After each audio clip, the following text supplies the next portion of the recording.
Hi అండి, అందరికి నమస్కారం. నా పేరు కిరణ్. ఇప్పుడు మనం మాట్లాడుతున్నాం బ్రహ్మముడి సీరియల్ ఎపిసోడ్ రివ్యూ గురించి అయితే మాట్లాడుతున్నాం. ఫస్ట్ ఆఫ్ ఆల్ మీ అందరికీ హ్యాండ్స్ ఆఫ్ అండి. నిజంగా ప్రతి ఒక్కరు భలే గెస్ చేశారు. అసలు నాకు దాదాపు 10 నుంచి 15 మెసేజ్లు అయితే వచ్చాయి. ఆ 15 మెసేజ్లో కావ్య డ్రీము అనేసి 100% కరెక్ట్ చేశారు. మీరు నెక్స్ట్ లెవెల్ అనిపించింది. ఎందుకంటే మీరు సీరియల్ని ఎంతలా ప్రేమిస్తూ ఉంటారో నాకు అర్థమైంది. మీరైతే మీకు చట్టకోటి వందనాలు.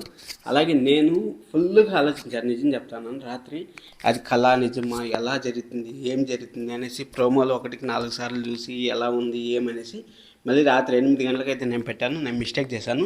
కావ్య డ్రీము, కావ్య అక్కడ రాజుని పట్టుకొని తీసుకెళ్ళడము చూశాను. కావ్య దాచిపెట్టింది అనేసి చెప్పాను.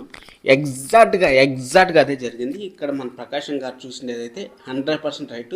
మన ప్రకాశం గారు ఇంటికి వెళ్ళిన తర్వాత చెప్పచ్చు, లేకపోతే అక్కడ కూడా చెప్పచ్చు, గుళ్ళో కూడా చెప్పచ్చు. గుళ్ళో చెప్పిన తర్వాత వాళ్ళందరూ ఇంట్లో వాళ్ళంతా కలిసి వెతికేది. నేను ఆదివారం అనాలిసిస్ ఏదైతే చేశానో సేమ్ యాషెస్గా అదే జరిగింది. కావాలంటే మీరు ఆదివారం అనాలిసిస్ కూడా చూసుకోండి. ఎందుకంటే ఆదివారం అనాలిసిస్ చెప్తాను. అక్కడ కళ ఎపిసోడ్ తీసేస్తే మిగిలినంత నాకు కూడా నా అనాలిసిస్ తప్పైపోయింది అనేసి నాకు నిన్న ఎవరో ఒకరు మెసేజ్ చేశారు. ఒకవేళ కానీ మీరు చెప్పిండే కావ్య డ్రీమ్ కాకపోతే మీరు అనాలిసిస్ని ఆపుకుంటారా అనేసి అన్నారు.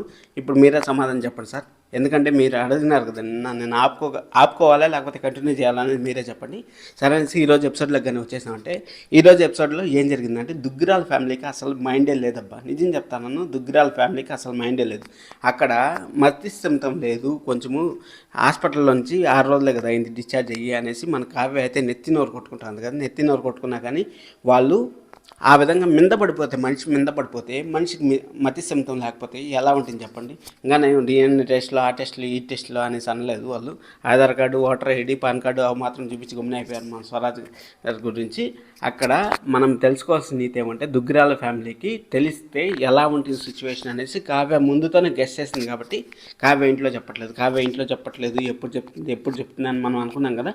అందుకోసం అనేసి ఈరోజు జరిగిన సిచ్యువేషన్ జరుగుతుంది, మళ్ళీ చాలా ప్రాబ్లం అవుతుంది, రాజుకి మళ్ళీ కోమాలోకి వెళ్ళిపోయే ఛాన్సెస్ ఉందనేసి మన కావ్య అయితే చెప్పట్లేదు, అంతే జరిగింది. కానీ అపర్ణ గారు అయితే మాత్రం పాపం నా కొడుకు, నేను నీ గోరుముద్దలు తినిపించాను, నువ్వు నా కొడుకు అనేసి కల్లో ఇంతలా మాట్లాడుకుంటారు అనుకోలేదు. ఇంకా అప్కమింగ్ ఎపిసోడ్స్ కానీ వచ్చేసామంటే ఆ శ్రీరాముల వారి కళ్యాణము ఎలా చేయాలి అనేసి ఫోటో తీసి పెట్టుకునింది కదా, ఆ దేవుడు వారే ఇద్దరు కలిసి శ్రీరాముల వారి కళ్యాణం అయితే చేస్తూ ఉంటారు.